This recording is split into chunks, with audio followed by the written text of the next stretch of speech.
Hi everyone.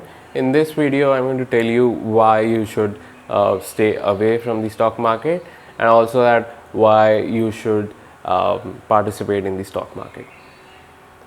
So when I was learning about the stock market and the financial market 5 years back, there's this learning that I learned which is still with me right now.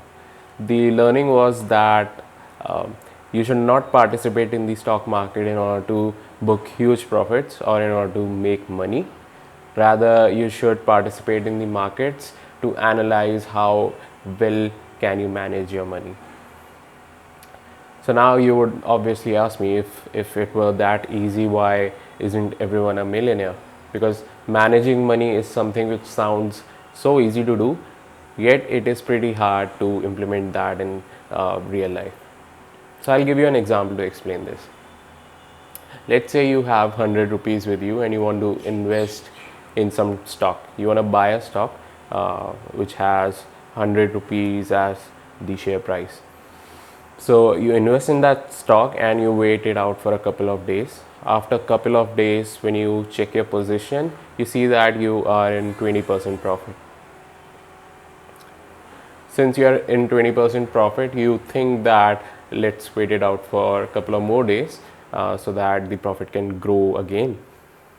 What happens is the next day the stock market declines a bit and your now profit percentage is almost 5%. So the initial amount that you invested was rupees 100. Your profit got your profit percentage got up to 20%, which means you were sitting at 120 rupees. Then this third day the profit percentage declined to approximately 5%. So now you're sitting at 105 rupees. Now, how the human thinking works is, since you are now sitting at a profit, even though the profit percentage has declined, yet you think that once the profit percentage again hits the 120 mark, you'll book your exit and book your profits, right? So you'll wait for the price action to reach that 120 levels again, and so you wouldn't close your position right now. What happens next is, let's say the stock market crashes the next day and you are in a loss now.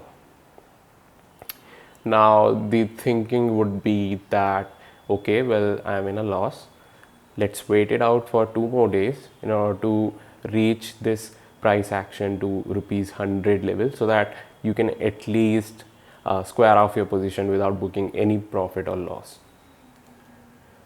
Well, it so happens that the following day the stock market again crashes and now you are in a huge loss, let's say 25%.